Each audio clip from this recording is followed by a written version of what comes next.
Good evening, and welcome to the Crypto Overnighter. I'm Nicodemus, and I will be your host as we take a look at the latest cryptocurrency news and analysis. So sit back, relax, and let's get started. And remember, none of this is financial advice. And it's 10 p.m. Pacific on Tuesday, September 19th, 2023.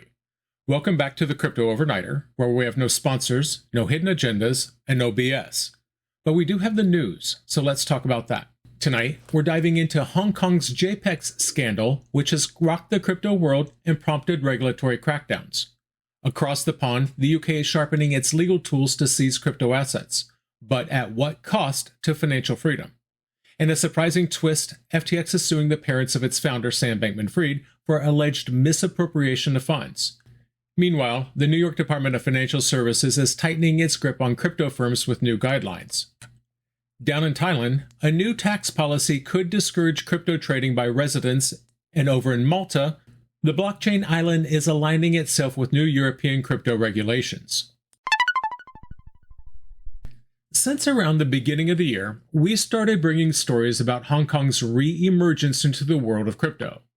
We watched China turn a blind eye as Hong Kong politicians and officials appeared to soften their stance against crypto. We've watched as policies have been announced and licenses granted.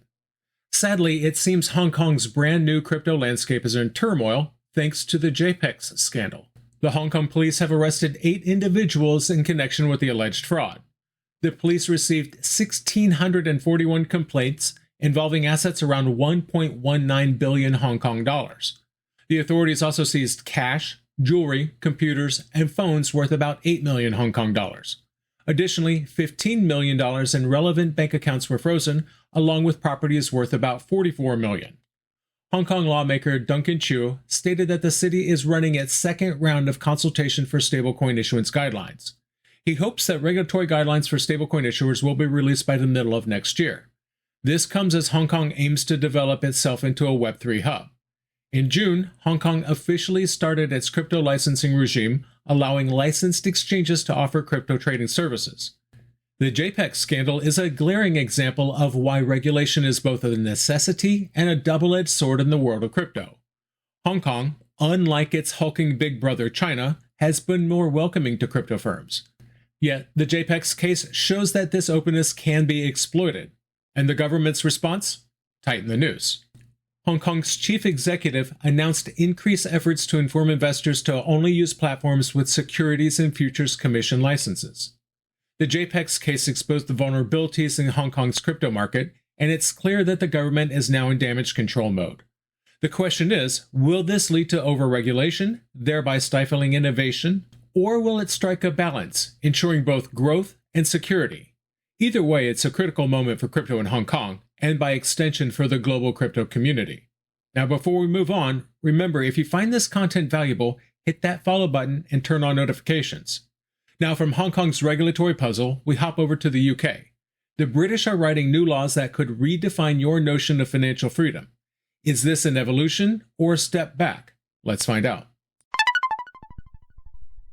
The UK is ramping up its efforts to combat crypto-related crimes.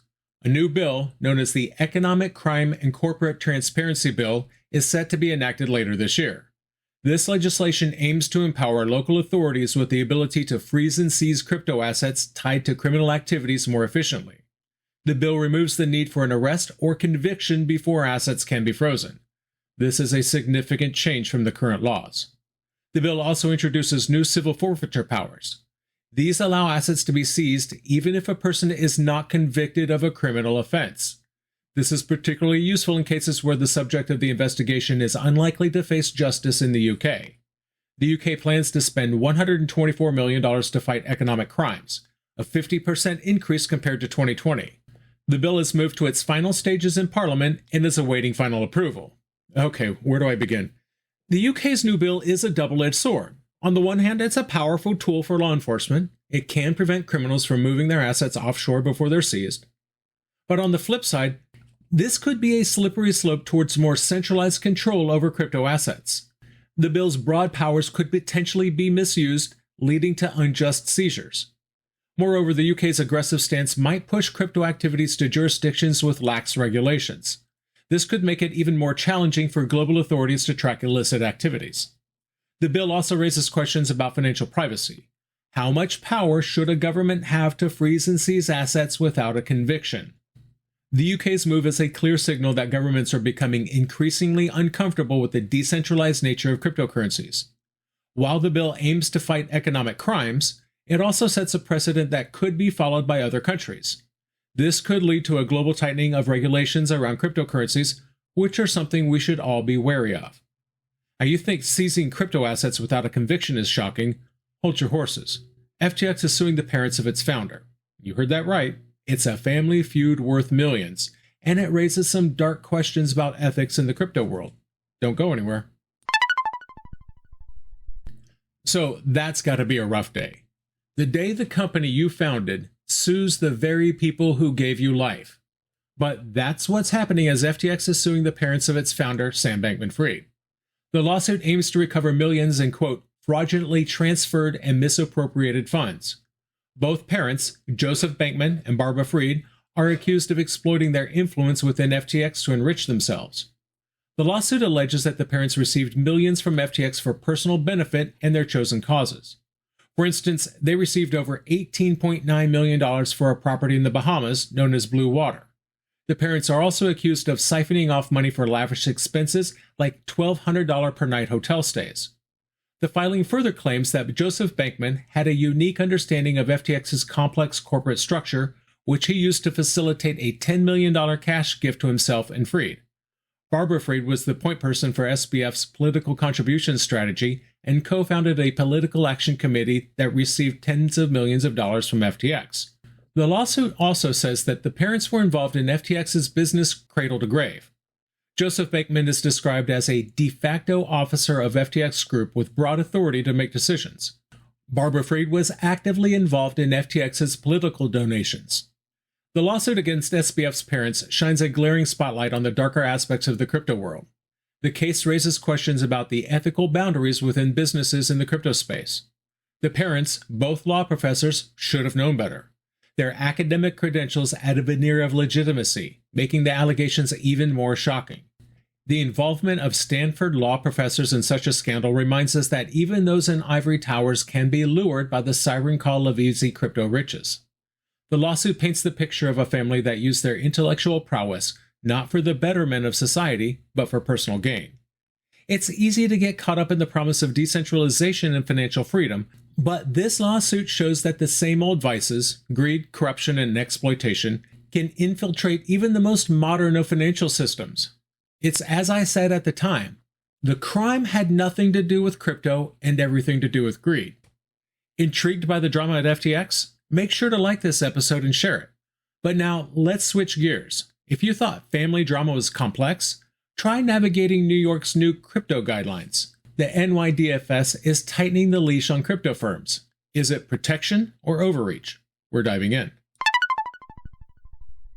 The New York Department of Financial Services proposed new guidelines to tighten its oversight of cryptocurrency firms in the state. The focus is on strengthening the procedures for listing and delisting coins, as well as adding coins to the state's green list. Superintendent Adrian Harris emphasized that the department aims to keep pace with industry developments to protect consumers and markets. NYDFS has been regulating the crypto sector since 2015, with several firms like Coinbase, Circle, and Robinhood holding virtual currency licenses. The proposed guidelines require crypto firms to adhere to specific risk assessment standards. These standards cover areas such as fraud, price manipulation, and liquidity. Firms must also develop and submit a coin delisting policy. NYDFS insists that firms discontinue support for any coin that presents a new risk, aligning with safety and soundness principles. The regulator will not allow firms to self-certify coins without its written approval. Public comments on these proposals are open until October 20th. Now, the NYDFS is not playing around. These new proposals could significantly impact how crypto firms operate in New York, one of the most influential financial hubs in the world. The guidelines are both good and bad. On the one hand, they aim to protect consumers from fraudulent activities and market manipulation. On the other, they could stifle innovation and make it more challenging for new coins to enter the market. The green list is particularly interesting. It's a list of pre-approved coins that firms can list without going through a rigorous approval process. But who decides what goes on this list? And based on what criteria? This could be a tool for the NYDFS to more subtly control the crypto market in New York. The requirement for a coin delisting policy is another point of contention. It's a safeguard, sure, but it also gives the NYDFS significant power to influence which coins survive and which coins don't. If a coin is delisted, it could have a domino effect, affecting its market value and credibility. And let's not forget the BIT license, a regulatory license that's notoriously hard to get. It's another layer of bureaucracy that could deter crypto startups from even attempting to operate in New York. With these new proposals, the NYDFS seems to be tightening its grip even further, under the guise of consumer protection. But at what cost? The crypto community needs to pay close attention and voice their opinions before the October 20th deadline. New York might be a financial hub, but let's not forget the global landscape. Thailand is rolling out new tax rules for crypto traders. Could this be a game changer for the crypto community in the land of smiles? Stay tuned and you'll find out. Thailand's revenue department is set to impose a personal income tax on foreign revenues, including those from crypto trading. This rule will affect anyone residing in Thailand for more than 180 days. The new regulation will take effect on January 1st, 2024, and the first tax forms will be delivered in 2025. Previously, only foreign income remitted to Thailand in the year that it was earned was taxed. The new rule closes this loophole, requiring individuals to declare any income earned overseas.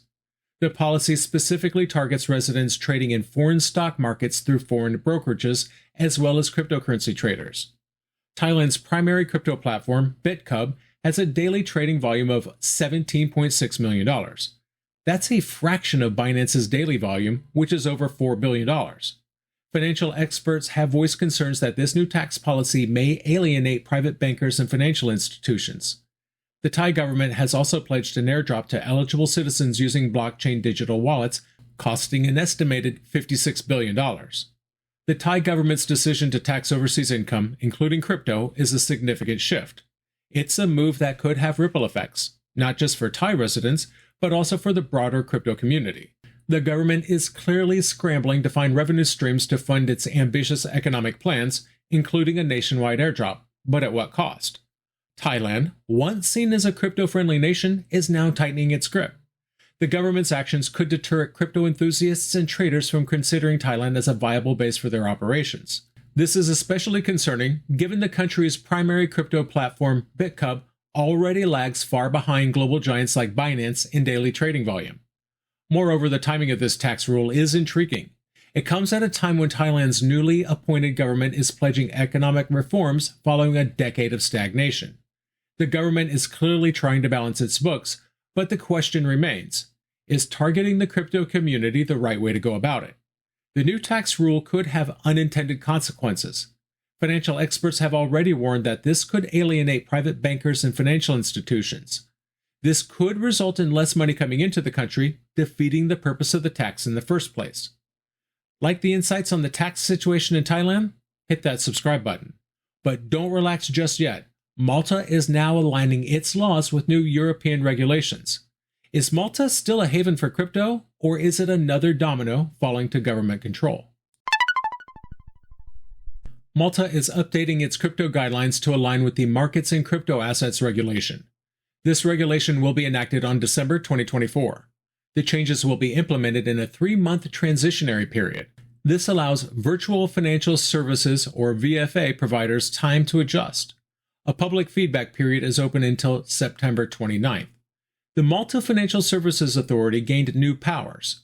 It can object to the appointment or replacement of a required IT auditor. The MFSA can also order a review or audit of IT systems. This can be done by an external auditor. A letter of engagement between the auditor and the crypto company is mandatory. The MFSA will require companies to disclose the scale, nature, and range of VFA services provided. Licensed VFAs can appoint custodians, but a detailed assessment is needed. License holders must also provide a plan for an orderly wind-down of their activities. Malta's move to align its crypto regulations with MiCA is a strategic one. It's preparing for a future where crypto assets are mainstream. But let's not forget, This is the same Malta that once rebranded itself as Blockchain Island, and now it's tightening the noose on crypto companies. Will the MFSA ensure compliance and security, or will they stifle innovation and freedom? The introduction of mandatory letters of engagement and IT audits is a clear sign. Malta wants to keep tabs on crypto companies. It's about control. The MFSA's ability to object to IT auditors is a significant power shift. It gives the government agency a say in internal company matters. This is a red flag for anyone distrustful of government intervention. The requirement for companies to disclose the scale and nature of their VFA services is another concern. It's a surveillance tool. The same goes for the wind-down plans. It's as if the government wants a playbook for each company's demise, just in case. So, while Malta's alignment with MiCA might seem like a step towards global crypto adoption, it's a step laced with caveats. So, what happened? In Hong Kong, the JPEX scandal has thrown the crypto market into turmoil, leading to arrests and asset freezes. Authorities are responding by tightening regulations, sparking concerns about overreach. The UK is moving towards giving authorities more power to seize crypto assets without the need for a conviction. This raises questions about due process and the erosion of financial privacy. FTX is in a legal battle with the parents of its founders, casting a spotlight on the ethical boundaries in crypto businesses. This case could have wider implications for the crypto industry and academia alike. NYDFS is proposing stringent guidelines for crypto firms operating in New York. These guidelines could either protect consumers or stifle innovation, depending on how they're implemented. Thailand is implementing a new tax policy targeting crypto traders. This could discourage crypto activity in the country, potentially impacting its economic plans. Malta is revising its crypto regulations to align with the upcoming European MiCA rules. The changes will grant the Malta Financial Services Authority new powers, leading to concerns about increased government oversight. The overarching theme tonight is the tightening noose of government control and regulation across multiple jurisdictions. From the JPEX scandal in Hong Kong to the UK's new bill aimed at curbing economic crimes, governments are taking aggressive stances that could either protect consumers or compromise financial freedom. FTX's lawsuit against its founders' parents serves as a glaring example of the ethical quandaries that can arise even in the decentralized world of crypto. Each of tonight's stories have the potential to set new standards or to break existing ones. As we wrap up tonight, it's clear that the crypto world is increasingly becoming intermeshed with traditional financial systems, for better or worse. And that's going to do it for us tonight. I want to thank you, my listeners, because when you stop listening, I will stop talking. If you enjoyed tonight's show, then please like, follow, subscribe, leave a rating, or maybe a review. And in the meantime, we'll see you tomorrow night.